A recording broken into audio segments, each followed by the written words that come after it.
ہر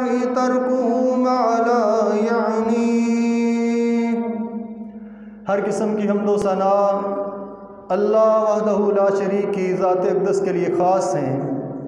درود و سلام آقا دو جہاں پیغمبر آخر الزمان نبی رحمت محمد الرسول اللہ صلی اللہ علیہ وآلہ وسلم کی ذات گرامی کے لیے خاص ہیں۔ محترم دوستو، عزیز ساتھیو، بزرگو،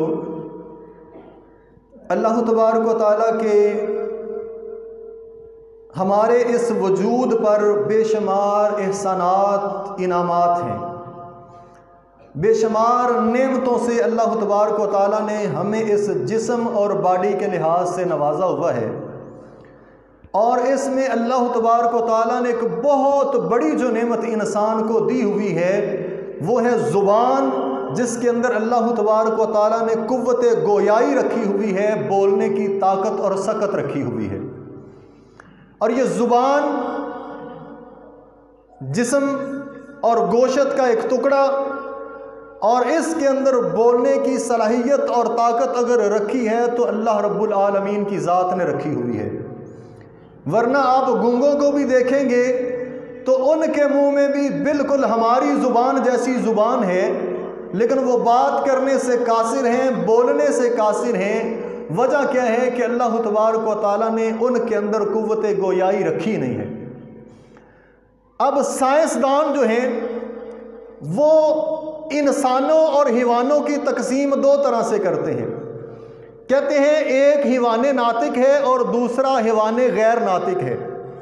یعنی سادہ لفظوں میں کہوں تو سائنسدانوں کے کہنے کا مطلب یہ ہوتا ہے کہ انسان بولنے والا جانور ہے۔ صرف فرق اتنا ہے کہ باقی جانور بولتے نہیں اور انسان بولتا ہے۔ اب یہ اللہ تبارک و تعالیٰ کی ذات نے اس کی تقسیم اس طرح بیان فرمائی ہے، کہا نہیں تم بھولے ہو، تمہیں اس بات کی خبر اور علم نہیں ہے۔ وہ رحمان ہے جس نے انسان کو پیدا کیا اور اس کو قرآن کا علم دیا اور اسے بولنا سکھایا ہوا ہے۔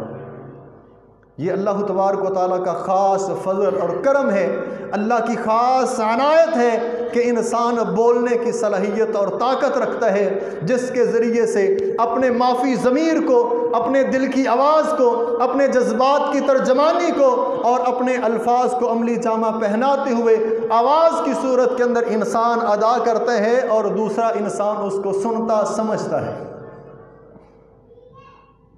لیکن یہ بات یاد رکھیے کہ جب تک انسان بولتا نہیں ہے اس وقت تک اس کے دل و دماغ کے اندر جتنے الفاظ ہیں وہ سارے کے سارے اس انسان کے غلام ہوتے ہیں۔ انسان ان میں سے جو چاہے جس طرح چاہے بول سکتا ہے، جس لفظ کو ادا کرنا چاہے کر سکتا ہے۔ سارے لفظ انسان کے غلام ہیں انسان کے بولنے تک، اور جیسے ہی انسان نے بول دیا پھر انسان ان لفظوں کا غلام ہو کر کے رہ جاتا ہے۔ پھر گل دی لج رکھنی پہنتی ہے۔ اچھا بولا ہے تو تعریف ہے، برا بولا ہے تو اس پہ معذرت کرنی پڑتی ہے۔ تو اس لیے دانا اور سیانے حضرات کہتے ہیں پہلے تولو پھر بولو، پہلے تولو اور پھر بولو۔ اللہ تبارک و تعالیٰ نے یہ جو قوت گویائی دی ہوئی ہے یہ اللہ تعالیٰ کی خاص رحمت، انعام، اکرام اور فضل ہے، لیکن اس کا صحیح استعمال بھی اللہ تبارک و تعالیٰ کی اس دی ہوئی نعمت کا شکر ہے۔ جس طرح اللہ تعالیٰ نے باقی انسان پر نعمتیں کی ہیں، ہر نعمت کا شکر ادا کرنے کا حکم دیا گیا ہے، تو یہ جو انسان کی زبان ہے اس کے اوپر بھی اللہ تبارک و تعالیٰ نے شکر کا حکم دیا ہوا ہے۔ اور شکر کیا ہے؟ اس زبان سے ہمیشہ اچھی بات کی جائے، مناسب بات کی جائے، میٹھا لہجہ اپنایا جائے، شیریں بات کی جائے، کڑوی کسیلی، حسد بغض کینے کی، چغلی غیبت کی بات نہ کی جائے۔ الفاظ جو ہیں یہ اپنی تاثیر رکھتے ہیں، الفاظوں کے اندر ذائقہ موجود ہوتا ہے۔ یہ الگ بات ہے ہمیں لفظوں کے ذائقوں کی پہچان نہیں ہے، ورنہ لفظوں کے اندر ذائقے موجود ہوتے ہیں۔ نبی کریم صلی اللہ علیہ وسلم اپنے گھر کے اندر موجود ہیں، نبی کریم صلی اللہ علیہ وسلم کی لاڈلی اور پیاری بیوی سیدہ عائشہ صدیقہ طاہرہ مطہرہ رضی اللہ تعالیٰ عنہا نبی کریم صلی اللہ علیہ وسلم کے پاس موجود ہیں۔ دونوں میاں بیوی کائنات کا حسین ترین جوڑا بڑی اچھی اچھی پیار کی باتیں کر رہا ہے، اور باتیں کرتے کرتے ماں جی عائشہ صدیقہ طاہرہ مطہرہ رضی اللہ تعالیٰ عنہ نے ام المؤمنین سیدہ صفیہ، مومنوں کی دوسری ماں ام المؤمنین سیدہ صفیہ رضی اللہ تعالیٰ عنہ کے بارے میں باتیں کرتے ہوئے باتیں کرتے کرتے ان کے قد کے حوالے سے بات کر دی۔ پنجابی چ کہاں کہ جی انہوں نے انہا کو قد ہے جی چھوٹا قد، چھوٹے قد کے حوالے سے بات کی۔ نبی کریم صلی اللہ علیہ وسلم جو آپ پیار محبت کی باتیں کر رہے تھے، آپ کے چہرے کا رنگ متغیر ہو گیا۔ یہ نہیں ہے کہ بات ہوئی ہے تو ہنس کے ٹال دی ہے، اب لاڈلی نے بات کی ہے تو جو مرضی کہہ دے، ہمارے ہاں تو لاڈلے جو مرضی کہہ دیں نا، اور پھر ایسی باتوں کو تو ہم مذاق میں لے جاتے ہیں اور اس پر بڑے بڑے کہکے لگائے جاتے ہیں، نہیں بڑی کمال دی گل کی تھی۔ اب نبی کریم صلی اللہ علیہ وسلم فوری طور پر آپ کے چہرے کا رنگ متغیر ہوا اور آقا علیہ الصلوۃ والسلام کہتے ہیں لقد قلت کلمۃ، اے عائشہ تو نے ایسی بات کہی ہے اگر اس کو سمندر کے پانی کے اندر بھی ملایا جائے تو سمندر کا پانی بھی کڑوا ہو جائے۔ یعنی لفظوں کے ذائقے ہوتے ہیں۔ میرا جو بات کرنے کا مقصد ہے کہ الفاظ کے اندر تاثیر ہوتی ہے، الفاظ شہد جیسی مٹھاس بھی رکھتے ہیں، الفاظ شیرینی بھی رکھتے ہیں، مٹھاس بھی رکھتے ہیں، حلاوت بھی رکھتے ہیں، اور لفظ مرہم کا کام بھی کرتے ہیں، اور لفظ جو ہوتے ہیں یہ سہارے اور حوصلے کا کام بھی کرتے ہیں، اور یہی لفظ ہوتے ہیں جو پتھر سے زیادہ سخت ہوتے ہیں۔ زبان سے نکلنے والے الفاظ پتھر سے زیادہ سخت ہوتے ہیں، اور تمے سے زیادہ کوڑے ہوتے ہیں، اور آگ سے زیادہ اور آگ کے انگاروں سے زیادہ گرم ہوتے ہیں، اور زہر سے زیادہ زہریلے ہوتے ہیں، اور یہی الفاظ جو زبان سے نکلنے والے ہیں تلواروں سے زیادہ کٹ اور پھٹ لگانے والے ہوتے ہیں۔ اسی لیے تو دنا اور سیانے لوگ کہتے ہیں کہ تلوار کا لگا ہوا تیر، تلوار کا لگا ہوا پھٹ مٹ جاتا ہے، لیکن زبان کا لگا ہوا زخم کبھی نہیں مٹتا۔ اس لیے جب بھی بولیں احتیاط سے بولیں، سنبھال کے بولیں، پہلے تولیں پھر بولیں، اور سوچ سمجھ کر کے بولیں۔ اور یہ بڑی عجیب بات ہے، کہتے ہیں عقل اور زبان یہ دونوں آپس کے اندر بڑی متضاد ہیں، بڑی مخالف ہیں۔ عقل جتنی بڑی ہوگی، سوچ فہم و فراست اور دماغ جتنا بڑا ہوگا، زبان اتنی چھوٹی ہو جائے گی، اور جتنی عقل چھوٹی ہوگی زبان اتنی لمبی ہو جائے گی۔ اسی لیے نبی کریم صلی اللہ علیہ وسلم نے زبان کی حفاظت پر بہت زور دیا۔ آقا علیہ الصلوۃ والسلام نے زبان کی حفاظت کے بارے میں بار بار فرمایا، اور زبان کی حفاظت کے بارے میں اگر میں بات کروں تو ان لمبی باتوں میں سے میں نبی کریم صلی اللہ علیہ وسلم کے فرامین اور احادیث صحیحہ کی روشنی کے اندر زبان کی حفاظت کے 10 بڑے اور عظیم فائدے آپ کے سامنے رکھنا چاہتا ہوں۔ 10 فائدے کیا ہیں؟ پہلا فائدہ جو نبی کریم صلی اللہ علیہ وسلم نے بتلایا، سیدنا عبداللہ بن عمر رضی اللہ تعالیٰ عنہ حدیث کے راوی ہیں، فرماتے ہیں کہ نبی کریم صلی اللہ علیہ وسلم نے فرمایا من صمتا نجا، من صمتا نجا۔ سنن ترمذی کی روایت ہے، نبی کریم صلی اللہ علیہ وسلم نے فرمایا جو بندہ خاموش ہو گیا وہ نجات پا گیا۔ چھوٹی سی حدیث ہے، ایسی چھوٹی چھوٹی حدیثیں یاد کیا کریں۔ یہ خطبہ جمعہ کے اندر آپ شعر تو سن سن کے یاد کر لیتے ہیں جن کا کچھ فائدہ کم ہی ہوتا ہے، لیکن یہ حدیثیں جو چھوٹی چھوٹی ہیں ان کو یاد کرنے کی کوشش کیا کریں۔ نبی کریم صلی اللہ علیہ وسلم نے فرمایا من صمتا نجا، جو بندہ خاموش ہو گیا وہ نجات پا گیا۔ یعنی نبی کریم صلی اللہ علیہ وسلم کی بتائی ہوئی حدیث کے مطابق زبان کی حفاظت، اس کا پہلا عظیم فائدہ یہ ہے جو بندہ نجات چاہتا ہے وہ زبان کے اوپر خاموشی کا تالا لگا لے، خاموش ہو جائے۔ من صامت نجا، جو بندہ خاموش ہو گیا وہ نجات پا گیا۔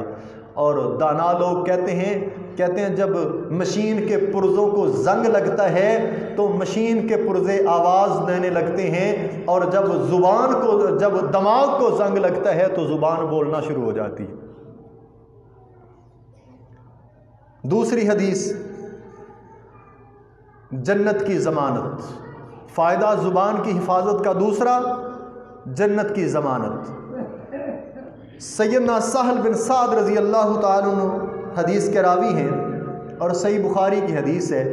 نبی کریم صلی اللہ علیہ وسلم نے فرمایا، من یضمن لی ما بین لحییہ وما بین رجلیہ اضمن لہ الجنہ، جو بندہ مجھے دو چیزوں کی گارنٹی اور ضمانت دے دے گا، میں محمد اللہ کا سچا رسول اور نبی، میں اسے جنت کی ضمانت دیتا ہوں۔ دو چیزوں کی ضمانت مجھے دے دے، میں اس بندے کو جنت کی ضمانت دیتا ہوں۔ صحیح بخاری کی حدیث، نبی کریم صلی اللہ علیہ وسلم نے فرمایا، جنت کی ضمانت اس بندے کے لیے جو مجھے دو چیزوں کی ضمانت دے دے۔ دو چیزیں کیا ہیں؟ فرمایا جو دو جبڑوں کے درمیان ہے، زبان، اس زبان کی حفاظت کی گارنٹی اور ضمانت بندہ مجھے دے دے، اور اپنی شرمگاہ کی حفاظت کی ضمانت اور گارنٹی مجھے دے دے۔ جو یہ دو ضمانتیں مجھے دے گا، فرمایا میں اللہ کا سچا رسول اور نبی اسے جنت کی ضمانت اور گارنٹی دیتا ہوں۔ آج ہم دیکھیں، ہم اپنی زبان کے اوپر کتنا کنٹرول رکھتے ہیں۔ ہماری زبان کی، ہم تو اپنی زبان کی خود گارنٹی نہیں دے سکتے، کوئی ہماری زبان کی گارنٹی کیا دے گا؟ یا ہم کسی کے حوالے اپنی زبان کس طرح کر سکتے ہیں کہ فلاں بندہ جی میری بات کی گواہی اور گارنٹی دے گا کہ میں نے کبھی جھوٹ نہیں بولا، میں نے کبھی وعدہ خلافی نہیں کی، کبھی غیبت نہیں کی، کبھی چگلی نہیں کی، کبھی تہمت نہیں لگائی، کبھی چغل خوری نہیں کی، کبھی بہتان درازی نہیں کی۔ کیا میں اپنے آپ کی صفائی پیش کر سکتا ہوں؟ اس حوالے سے اپنے آپ کی ضمانت دے سکتا ہوں کہ میری زبان میرے کنٹرول کے اندر ہے؟ نبی کریم صلی اللہ علیہ وسلم نے فرمایا، جو مجھے ان دو چیزوں کی ضمانت دے گا میں اسے جنت کی ضمانت دوں گا۔ اگلی حدیث، وہ بھی بخاری مسلم کی، زبان کی حفاظت کا تیسرا فائدہ کہ زبان کی حفاظت کرنے کے ساتھ انسان افضل ترین مسلمان بن جاتا ہے۔ جو اپنی زبان کی حفاظت کرتا ہے افضل ترین مسلمان بن جاتا ہے۔ سیدنا عبداللہ بن عمر رضی اللہ تعالیٰ عنہ حدیث کے راوی ہیں، فرماتے ہیں کہ سئل عن النبی صلی اللہ علیہ وسلم، نبی کریم صلی اللہ علیہ وسلم سے سوال کیا گیا، ای المسلمین افضل، مسلمانوں میں سے سب سے افضل کون سا ہے؟ فرمایا من سلم المسلمون من لسانہ و یدہ، جس کی زبان اور ہاتھ سے دوسرے مسلمان محفوظ ہیں۔ فرمایا یہ بندہ جس کے ہاتھ سے دوسرے مسلمان محفوظ ہیں، فرمایا یہ بندہ مسلمانوں میں سب سے افضل ترین آدمی ہے۔ ہاتھ سے کس طرح محفوظ ہے؟ ہاتھ کسی کا مال نہیں چراتا، کسی کی چوری نہیں کرتا، کسی کا مال اٹھا کر کے غیب نہیں کرتا، ہاتھ کے ذریعے سے کسی کو دھکا نہیں دیا جاتا، کسی کو چماٹا نہیں مارا جاتا، ہاتھ کے ذریعے سے جو ہے وہ کسی کا مال اٹھا کر کے آگے پیچھے نہیں کیا جاتا۔ ہاتھ کی حفاظت یہ ہے کہ ہاتھ کے اشاروں کنایوں سے دوسرا مسلمان محفوظ ہے، اسی طرح تمہاری زبان سے بھی دوسرا مسلمان محفوظ ہے۔ جو تمہارے ہاتھ اور زبان سے اگر دوسرے مسلمان محفوظ ہیں، پھر تم حقیقی معنوں کے اندر افضل ترین مسلمانوں میں تمہارا شمار ہے۔ اور چوتھا فائدہ زبان کا یہ ہے کہ زبان کی درستگی ایمان کی درستگی ہے۔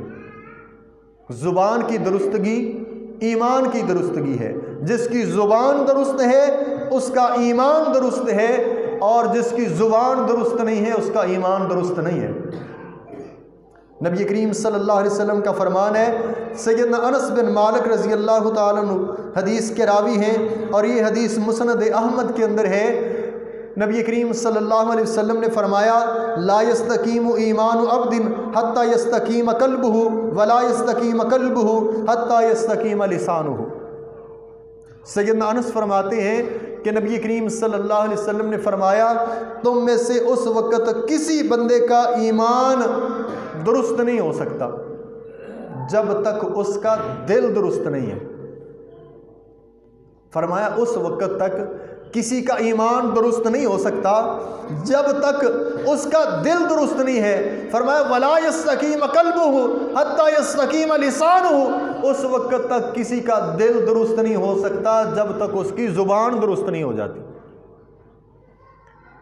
تو زبان کی درستگی ایمان کی درستگی ہے، اس لیے ہمیشہ اچھا سوچو اور اچھا بولو۔ دل درست ہوگا تو سوچ اچھی آئے گی، دل و دماغ کی اچھائی کے ساتھ ہی سوچ اچھی آنی ہے، اور جب دل و دماغ اچھا سوچے گا پھر زبان بھی اچھا بولے گی، اور جب ایمان اس وقت پورا ہوگا جب دل اور دماغ کے ساتھ ساتھ زبان اچھا بولتی ہے، دل دماغ اچھا سوچتا ہے۔ یہ ایمان کی درستگی کے لیے ضروری ہے۔ اور جس بندے کے اندر یہ دو عیب پائے جاتے ہوں، وہ بدگمان ہو اور بد زبان ہو، وہ معاشرے کے اندر کبھی اپنی حیثیت نہیں بنا سکتا، کبھی اپنا مقام نہیں بنا سکتا، وہ معاشرے کے اندر کبھی عزت نہیں پا سکتا جس کے اندر بدگمانی پائی جاتی ہو اور بد زبانی پائی جاتی ہو۔ بد زبان بندہ عزت تو کہاں کمائے گا، بد زبان بندے کے تو کوئی پاس کھڑا ہونے کے لیے تیار نہیں ہوتا۔ اب ممبر رسول پر میں وہ لفظ کہہ نہیں سکتا کہ بد زبان بندے کو دیکھ کر کے لوگ کہتے ہیں بس۔ اور اس کے بعد اگلی بات جو ہے وہ پانچویں، جو زبان کی حفاظت کا پانچواں فائدہ ہے وہ یہ ہے کہ جب زبان درست ہو جاتی ہے انسان کا سارا وجود درست ہو جاتا ہے۔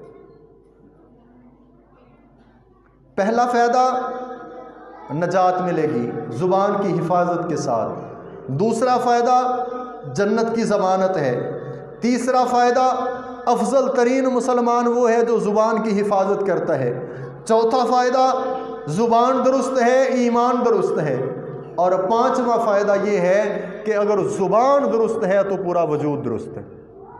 نبی کریم صلی اللہ علیہ وسلم کا فرمان ہے، سیدنا ابو سعید خدری رضی اللہ تعالیٰ عنہ اس حدیث کے راوی ہیں، سنن ترمذی کے اندر حدیث ہے، آقا علیہ الصلوۃ والسلام نے فرمایا اذا اصبح ابن آدم، جب آدم کا بیٹا صبح کرتا ہے نا، آدم کا بیٹا جب صبح کرتا ہے تو اس وقت آدم کے بیٹے کے سارے اعضاء، اس کے جسم کے سارے اعضاء، فَإِنَّ الْأَعْضَاءَ كُلَّهَا، اس کے سارے اعضاء، تَتَوَاضَعُ لَهُ اللِّسَانُ، اس کی زبان کے سامنے ہاتھ جوڑ کر کے کھڑے ہوتے ہیں۔ آدم کا بیٹا جب صبح کرتا ہے اس کے پورے وجود کے اعضاء اس کے سامنے، اس کی زبان کے سامنے ہاتھ جوڑ کر کے کھڑے ہوتے ہیں اور کہتے ہیں اتق اللہ فینا، اے زبان ہمارے معاملے کے اندر اللہ سے ڈر جانا، اتق اللہ فینا، ہمارے معاملے کے اندر اللہ سے ڈر کے رہنا۔ نحن بک، انما نحن بک، ہم تو تیرے ساتھ ہیں، تو ہماری ترجمان ہے، تو نے بولنا ہے، اور جو تو نے ہمارا تاثر پیش کرنا ہے ہم نے وہی نظر آنا ہے۔ سارے کے سارے اعضاء زبان کے سامنے صبح کے ٹائم پر ہاتھ جوڑ کر کے کھڑے ہوتے ہیں۔ نبی کریم صلی اللہ علیہ وسلم کا فرمان ہے کہ سارے اعضاء اس زبان کے ترلے کرتے ہیں، اگر تو سیدھی رہی ہم بھی سیدھے رہیں گے، اگر تیرے اندر ٹیڑھا پن آیا پھر ہمارے اندر بھی ٹیڑھا پن آئے گا۔ اور زبان لفظ بولتی ہے اور بول کر کے 32 دانتوں کے حصار کے پیچھے چلی جاتی، قصور زبان کا ہوتا ہے، اور جب مکہ منہ پہ لگتا ہے ٹوٹتے دانت اور پھٹتے ہونٹ ہیں۔ زبان تو مضبوط حصار کے اندر، اب جس کی زبان کو 32 دانتوں کا تالا اور 2 ہونٹوں کا تالا نہیں روک سکتا، اس کی زبان پھر آپ سمجھ سکتے ہیں۔ اور زبان کہہ کر کے بول کر کے اندر چلی جاتی ہے اور پھینڈی جسم کو پڑتی ہے۔ اس لیے سارے کے سارے اعضاء جسم کے سامنے ہاتھ جوڑ کر کے کھڑے ہوتے ہیں۔ سنن ترمذی کی حدیث ہے، نبی کریم صلی اللہ علیہ وسلم نے فرمایا سارے اعضاء اس کے سامنے ہاتھ جوڑ کر کے کھڑے ہو جاتے ہیں کہ تو سیدھی رہنا ہم بھی سیدھے رہیں گے۔ چھٹا فائدہ زبان کی حفاظت کا، بندہ اللہ تبارک و تعالیٰ کی ناراضگی سے بچ جاتا ہے۔ جو بندہ اپنی زبان کی حفاظت کرتا ہے وہ بندہ اللہ تعالیٰ کی ناراضگی سے بچ جاتا ہے۔ سیدنا ابو ہریرہ رضی اللہ تعالیٰ عنہ بیان کرتے ہیں، صحیح بخاری کی حدیث ہے، نبی کریم صلی اللہ علیہ وسلم نے فرمایا ان العبد لا يتکلم بالکلمۃ من رضوان اللہ، بندہ کوئی ایسا جملہ بولتا ہے، کوئی ایسا کلمہ بولتا ہے، حالانکہ بولا اس نے لاپرواہی کے اندر ہے، پوری غور فکر کر کے بھی اس نے نہیں بولا، لیکن جملہ اچھا بولا ہے، بولا اللہ کی رضا کا ہے، اللہ کی خوشنودی کا جملہ بولا ہے، فرمایا اللہ تبارک و تعالیٰ اس کے جنت کے اندر درجات بلند کر دیتے ہیں۔ اس نے بولا کوئی کلمہ، کوئی جملہ اللہ کی رضا کا، اللہ کی خوشنودی کا، جیسے ہی اس نے بولا اللہ تبارک و تعالیٰ جنت کے اندر اس کے درجات بلند کر دیتے ہیں۔ اور دوسرا فرمایا وَإِنَّ الْعَبْدَ لَيَتَكَلَّمُ بِالْكَلِمَةِ مِنْ سَخَطِ اللَّهِ، یہ بندہ بولتا ہے اور بے سود بولا ہے، بغیر سوچے سمجھے بولا ہے، بغیر فکر کیے بولا ہے، لیکن جو بولا ہے من سخط اللہ، اللہ تعالیٰ کی ناراضگی کا، اللہ کے غصے کا، اللہ کے غضب کو دعوت دینے کا، اللہ کے عذاب کو دعوت دینے کا، دین کے خلاف، اسلام کے خلاف، ایمان کے خلاف اس نے جملہ بولا ہے، فرمایا اس نے ایسا وہ جملہ بولا یحوی بہا جہنم، یہ اس جملہ بولنے کی وجہ سے جہنم کا ایندھن بن جاتا ہے۔ تو اس لیے اگر اللہ تعالیٰ کی ناراضگی سے بچنا چاہتے ہو، اس کی خوشنودی حاصل کرنا چاہتے ہو، تو پھر جب بھی بولو بڑا سوچ سمجھ کے بولو۔ اسی لیے تو قرآن پاک نے کہا ہے نا وَمَا يَلْفِظُ مِن قَوْلٍ إِلَّا لَدَيْهِ رَقِيبٌ عَتِيدٌ، تم اس کو سمجھتے ہو تو ہم بول رہے ہیں، کوئی مواخذہ نہیں ہوگا، لیکن قرآن مجید کہتا ہے وَمَا يَلْفِظُ مِن قَوْلٍ إِلَّا لَدَيْهِ رَقِيبٌ عَتِيدٌ، فرشتہ تیار بیٹھا ہوتا ہے، جیسے ہی زبان سے لفظ نکلتا ہے وہ فوری طور پر نوٹ کر لیتا ہے، تحریر کر لیتا ہے۔ تم نے زبان سے بولا وہ لکھ دیا گیا۔ اب اس نے جنت کا جملہ بولا یا جہنم کا بولا یہ اس کی اپنی مرضی، اللہ نے زبان دے دی، بولنے کی ہمت، طاقت اور سکت دے دی، اب اختیار انسان کا ہے کہ یہ کیا بولتا ہے۔ اور ساتواں فائدہ یہ ہے کہ جو بندہ اپنی زبان کی حفاظت کرتا ہے وہ ایسا کام کر رہا ہے جو اللہ پر اور یوم آخرت پر ایمان والا کام ہے۔ اس نے جو کام کیا ہے وہ اللہ تبارک و تعالیٰ کے ساتھ اور یوم آخرت کے ساتھ ایمان والا کام ہے۔ سیدنا ابو ہریرہ رضی اللہ تعالیٰ عنہ بیان کرتے ہیں، یہ حدیث صحیح بخاری کے اندر، مسلم کے اندر اور مسند احمد کے اندر موجود ہے، نبی کریم صلی اللہ علیہ وسلم نے فرمایا من کان یؤمن باللہ والیوم الآخر فلیقل خیرا او لیسکت، جو بندہ اللہ پر ایمان رکھتا ہے اور آخرت پر ایمان رکھتا ہے فلیقل خیرا، پس چاہیے کہ وہ اچھی بات کرے، او لیسکت، یا پھر خاموش رہے۔ اچھی بات کریں، اچھی بات کہہ سکتے ہو، اچھا جملہ کہہ سکتے ہو، کسی کے ساتھ دلاسے کی، حوصلے کی، خیر خواہی کی بات کر سکتے ہو، دین کی بات کر سکتے ہو، دعوت کی، تبلیغ کی، نماز کی، روزے کی بات کر سکتے ہو تو کرو، اویل یس کو تو فرمایا یا پھر خاموش رہ جائے۔ وہ کہتے ہیں نا پیڑا بولن نالوں چپ چنگی، یہ ہوئی ترجمہ ہے سادہ لفظوں کے اندر۔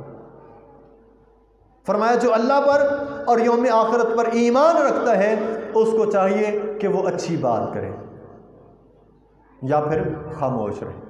اب اچھی بات کیا ہے؟ نبی کریم صلی اللہ علیہ وسلم نے فرمایا کہ جو بندہ کسی کو خیر اور بھلائی کی بات بتا دیتا ہے، اس نے بات کہہ دی، بتا دی، اب سننے والا اس پر عمل کرتا ہے تو فرمایا وہ عمل کر کے اپنا اجر پاتا ہے، یہ بتا کر کے اپنا اجر پا رہا ہے۔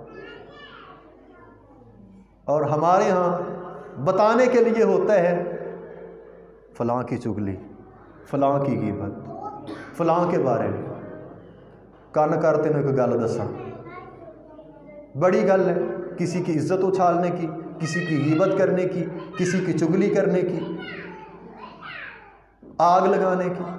بھلائی کی بات تو ہے ہی کوئی نہیں، بھلائی کی بات ہو تو کان کرنے کی کیا ضرورت ہے اور کروانے کی کیا ضرورت ہے۔ فرمایا جو کوئی اچھا بول سکتا ہے وہ اچھا بولے، اور جو اچھا نہیں بول سکتا فرمایا وہ خاموش ہو جائے۔ اچھا بولو یا پھر خاموش رہو۔ اور جو بندہ 8واں فائدہ یہ ہے کہ جہنم سے نجات چاہتا ہے، اس کو چاہیے کہ اپنی زبان کی حفاظت کرے۔ جو جہنم سے بچنا چاہتا ہے وہ اپنی زبان کی حفاظت کر لے۔ لمبی حدیث ہے، سیدنا معاذ بن جبل رضی اللہ تعالیٰ عنہ اس حدیث کے راوی ہیں، سنن ترمذی کے اندر موجود ہے۔ سیدنا معاذ نبی کریم صلی اللہ علیہ وسلم سے کافی سارے سوال جواب کرتے ہیں اور آپ سے کہتے ہیں کہ مجھے کوئی نصیحت کیجیے۔ نبی کریم صلی اللہ علیہ وسلم نے فرمایا اپنی زبان کے اوپر کنٹرول کر لے، اپنی زبان کو روک لے۔ زبان کی وجہ سے بڑی آفتیں ہیں، زبان کے اوپر کنٹرول کر لو۔ اور سیدنا معاذ کہتے ہیں میں نے حیران ہو کر کے نبی کریم صلی اللہ علیہ وسلم سے پوچھا، قلت یا نبی اللہ وَإِنَّ لَمُؤَاخِذُونَ بِمَا نَتَكَلَّمُ بِهِ، اے اللہ کے نبی یہ جو ہم زبان سے باتیں کرتے ہیں، یہ ہم جو بولتے ہیں، آپس کے اندر گفتگو کرتے ہیں، ہم اس پر بھی ہمارا مواخذہ کیا جائے گا، اس پر بھی ہمیں پکڑا جائے گا؟ یہ جو ہم بولتے ہیں، باتیں کرتے ہیں، وَإِنَّ لَمُؤَاخِذُونَ بِمَا نَتَكَلَّمُ بِهِ، یہ جو ہم باتیں کرتے ہیں ان پر ہمارا مواخذہ ہوگا۔ نبی کریم صلی اللہ علیہ وسلم نے فرمایا هَلْ يَكُبُّ النَّاسِ فِي النَّارِ عَلَى وُجُوهِهِمْ، اے معاذ تجھے نہیں پتا لوگوں کو اپنے منہوں کے بل جہنم کے اندر گرایا جائے گا، جہنم کے اندر پھینکا جائے گا، الا حصائدا لألسنتهم، ان کی زبانوں کے کیے کرائے کی وجہ سے انہیں الٹا منہ کے بل جہنم کے اندر پھینکا جائے گا۔ آج تو زبان کو بڑا چسکا لگا ہوا ہے نا، رکتی نہیں ہے، رکتی نہیں، باتیں کرتی جا رہی، اور اس بولنے کے اوپر فرمایا لوگوں کو الٹا کر کے منہ کے بل جہنم کے اندر پھینکا جائے گا۔ اور جو بندہ فائدہ نمبر 9 زبان کی حفاظت کا فائدہ 9، جو بندہ فتنوں سے بچنا چاہتا ہے، فتنوں سے بچنا چاہتا ہے وہ اپنی زبان کی حفاظت کر لے۔ سیدنا عقبہ بن عامر رضی اللہ تعالیٰ عنہ نبی کریم صلی اللہ علیہ وسلم سے سوال کرتے ہیں، سنن ترمذی کی حدیث ہے۔ سیدنا عقبہ فرماتے ہیں کہ میں نے نبی کریم صلی اللہ علیہ وسلم سے کہا من نجات، اے نبی کریم صلی اللہ علیہ وسلم مجھے بتائیے نجات کس بات کے اندر ہے، میری نجات کیسے ہو سکتی ہے؟ فرمایا نبی کریم صلی اللہ علیہ وسلم نے مجھے 3 نصیحتیں فرمائی۔ پہلی نصیحت یہ تھی، فرمایا امسک علیک لسانک، اے عقبہ اپنی زبان کو کنٹرول کر لے۔ سادہ پنجابی دا ترجمہ، اپنی زبان ٹک کے رکھ۔ اگر کوئی اور کہے نا کہ اپنی زبان ٹک کے رکھ، سانو بڑا غصہ چڑھ دے تو جی آپ ہی ٹک لئیے نہ کہ تو سننا پہ۔ فرمایا امسک علیک لسانک، اپنی زبان کو کنٹرول کر کے رکھ، اپنی زبان کے اوپر قابو رکھ۔ وابکی علی خطیئتک، اور اپنی غلطیوں پر، گناہوں پر رویا کر، نادم ہوا کر، پریشان ہوا کر، غلطی ہو جائے، گناہ ہو جائے پھر اس کے اوپر رویا کر۔ وَلْيَسْعَكَ بَيْتُكَ، اور تیرا گھر تجھے کافی ہو، اپنے گھر کے اندر رہے، فضول باہر نہ نکل۔ آج کل تو ویسے کرونا نے عوام کو بڑا سمجھا دیا ہوا ہے کہ فضول باہر نہیں نکلنا، لیکن نبی کریم صلی اللہ علیہ وسلم نے 1400 سال پہلے بتا دیا فتنوں سے، بیماریوں سے، آفتوں سے بچنا چاہتے ہو اپنے گھر کے اندر رہو۔ فرمایا اپنی زبان کے اوپر کنٹرول رکھو، اپنے گھر کے اندر رہو، اور اپنی غلطیوں پر، گناہوں پر رویا کرو، نادم ہویا کرو، پریشان ہویا کرو۔ یہ نجات کا فارمولہ ہے۔ سیدنا عقبہ بن عامر رضی اللہ تعالیٰ عنہ کے پوچھنے پر نبی کریم صلی اللہ علیہ وسلم نے بتایا آپ بھی یاد رکھ لو، نجات کا پہلا فارمولہ یہ ہے، فرمایا اپنی زبان پر کنٹرول رکھ اور اپنے گھر کے اندر رہ، اپنے گھر سے فضول باہر نہ نکل، اور اپنی غلطیوں پر، گناہوں پر نادم و پریشان ہو کر کے رویا کر۔ اور اس کے بعد 10واں فائدہ یہ ہے کہ بہترین اسلام یہ ہے کہ بندہ اپنی زبان کی حفاظت کر۔ فائدہ نمبر 10 زبان کی حفاظت۔ بہترین اسلام یہ ہے کہ بندہ اپنی زبان کی حفاظت کر لے۔ سیدنا ابو ہریرہ رضی اللہ تعالیٰ عنہ فرماتے ہیں، سنن ترمذی کی حدیث ہے، نبی کریم صلی اللہ علیہ وسلم نے فرمایا، آقا علیہ الصلوۃ والسلام فرماتے ہیں، من حسن اسلام المرء ترکہ ما لا یعنیہ، لا یعنی باتیں جن کے ساتھ آپ کا تعلق واسطہ نہیں ہے ان کو چھوڑ دینا بندہ مومن کا خوبصورت مسلمان ہونا اور اسلام پر ہونا ہے۔ فضول باتیں جن کے ساتھ تعلق نہیں ہے ان باتوں کو چھوڑ دیا جائے۔ اور ہمارے ہاں فضول مجلسوں، فضول باتوں کے علاوہ کوئی بات ہوتی نہیں ہے۔ کل کی بات کر لیں، میچ شروع ہونے سے پہلے بھی میچ کی باتیں تھیں، اچھا تجھے اور مجھے کیا فائدہ تھا؟ اب ختم ہو گیا، پھر بھی کتنے دن تبصرہ چلتا رہے، مجھے اور آپ کو کیا فائدہ؟ بندہ ملا، السلام علیکم جی، وعلیکم السلام، اچھا جی کتنے ہوندے جی؟ میں جی آج کل تنخواہ ملازمت کر رہے ہیں جی، نوکری کر رہے ہیں۔ اچھا جی کنی تنخواہ لے رہے ہیں؟ بھئی آپ کو کیا ہے؟ کھانا کیسا ملتا ہے، رہائش کیسی؟ اچھا یہ اصل میں ایک بڑا اس کے پیچھے ایک مقصد ہوتا ہے۔ جب سلام لیا نا، ہاں جی کیا کما رہے ہو، کیا کر رہے ہو، اس کے پیچھے ایک بڑا ذہن ہوتا ہے۔ وہ ذہن کیا ہوتا ہے کہ اب یہ جتنا کما رہا ہے اسی حساب سے اس کو عزت دی جائے۔ سلام لیتے پہلا پوچھنا یہ ہے کیا کما رہے ہیں، اور پھر اس کی کمائی کے حساب سے اس کو عزت دی جاتی ہے۔ اور وہ بڑا مشہور لطیفہ ہے، کہتے بہتی تنخواہ دس بولو کی ادھار مانگتے ہیں، گھٹ دسو تو عزت نہیں کرتے۔ تو پوچھنے کی ضرورت ہی کیا ہے؟ اسی طرح عورتوں میں جوتا کتنے کا ہے، کپڑا کتنے کا ہے، فلاں کیا کرتی ہے، فلاں، یعنی ان میں بھی صرف یہ باتیں اور ہم میں بھی یہ باتیں۔ زبان خاموش رہتی نہیں، چپ رہتی نہیں، اور بے مقصد اور فضول باتیں جن کے ساتھ ہمارا کسی قسم کا کوئی تعلق